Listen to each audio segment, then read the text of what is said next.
Hello and happy Thursday. This is Marita for TruthIsVids. This week's topic, what is Kony2012? I honestly had no idea what it was, so I ended up watching a video that was there. And Kony2012 is a 30-minute video, well, it's about 30 minutes, pretty much by a nonprofit group called Invisible Children.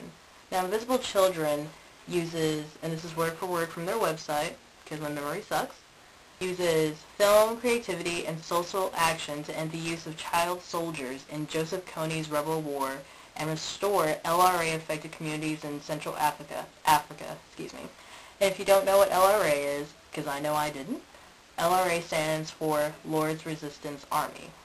So, basically, Kony2012 is to make Joseph Kony famous. Not in a positive way. This is supposed to pretty much have the community aware of who he is and what he stands for. Joseph Kony abducts children from their homes, little girls, little boys. They use little girls as pretty much sex slaves for, whatever you can find use for them, right? And little boys as pretty much children for a rebel war that really doesn't mean anything. The war is just there to maintain his power. Okay, so he's making these children go through all this pain, destruction.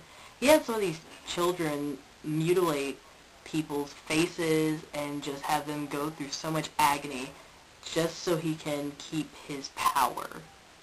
Apparently he's been doing this for over 20 years. I guess he really just hasn't been stopped because he was invisible. Basically, he was invisible. No major authority knew of his existence, knew of his actions until it was brought about. So, it's just crazy how all this is. So that's why Kony2012 has been brought up. Kony2012 is made so that people can at least have a little tidbit of what he is doing and pretty much how to stop him if you support the cause. And honestly, I support it. For what I've watched so far, I support it. Obviously, I also need to do more research on this. How would you feel if your child of only, 6 years old was abducted and you never saw them again because your little girl is on the corner doing whatever Kony tells them to because he's going to kill her otherwise? What are you supposed to do?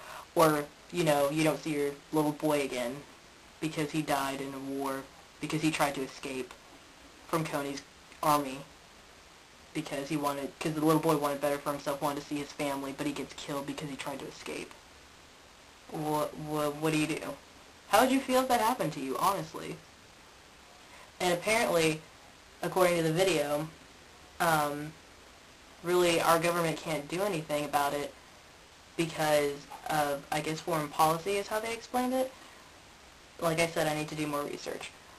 But it's just, for them it's not worth the risk of messing around with foreign affairs, especially now, unless we the people demand it.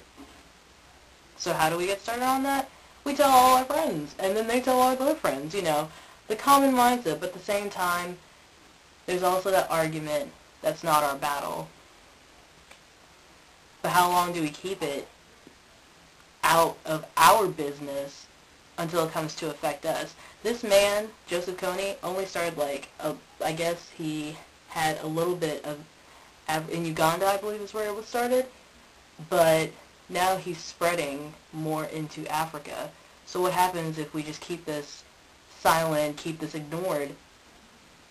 With a man like that, his ego is going to get huge, and his army is going to grow in numbers, and it's going to spread, not just in Africa. Eventually, it'll spread to other parts of the world. How long are we willing to ignore that until it reaches to other places to the point where it's going to affect us in the future? It may not be immediate future, But it's something to really think about. Your child gets abducted at night, oh, you know, he's just kidnapped. Really? Kony's just grabbing more kids. I don't know. That's just what I think about that. I'm sure I've actually gone over my time, so we're going to wrap it up at that. I've said my piece, so that is it. Thank you for watching Truth Is Vids. Have a wonderful weekend, and I'll see you next week. Bye.